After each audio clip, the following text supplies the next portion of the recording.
सर्वदा सेव्य दादाजी श्री गोकुलनाथ प्रभु चरण शरण अनुरक्त समस्त सेवक वैष्णव वृंद, આજે શ્રી હરિદિવસના અનેક અનેક આશીર્વાદ અને શુભેચ્છાઓ।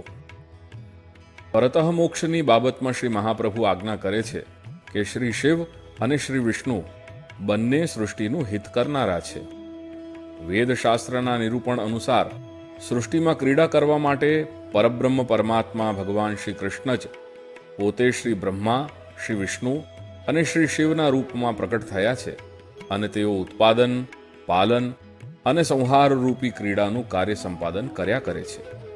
શૈવતંત્ર અને વૈષ્ણવતંત્રમાં શ્રી શિવ અને શ્રી વિષ્ણુ ઉભય દેવોને પોતપોતાની રીતે પરમતત્વ તરીકે બતાવ્યા છે, કારણ કે સીમિત દૃષ્ટિએ અવતાર સ્વરૂપ દેવતાને તેમના ગુણધર્મ બતાવનારા શાસ્ત્રોમાં અવતારી રીતે ઓળખાવવામાં આવતા હોય તો પણ શાસ્ત્ર વ્યવસ્થામાં કાંઈ પણ વિસંગતિ આવતી નથી।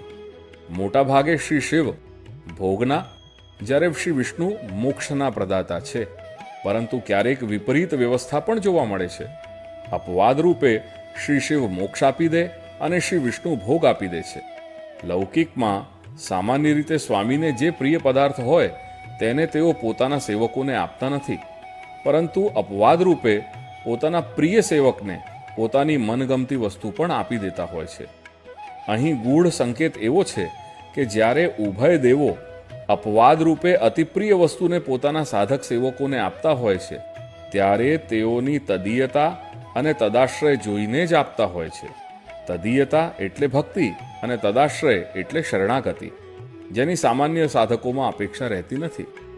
તેથી આવો શ્રી ગોકુલનાથ પ્રભુ શરણ શરણ અનુરક્ત સમસ્ત સેવક વૈષ્ણવજન શ્રી શિવ અને શ્રી વિષ્ણુના પ્રસંગમાં સાંકેતિક રીતે કૂટ ભાષાથી જણાવેલો શ્રી મહાપ્રભુનો નિર્દેશ આપણે પણ સમજી લઈએ અને સર્વશાસ્ત્રોના સંગ્રહરૂપ આ બાલબોધ ગ્રંથથી તદીયતા અને તદાશ્રયને સમજવાનો નિર્ધાર કરી લઈએ।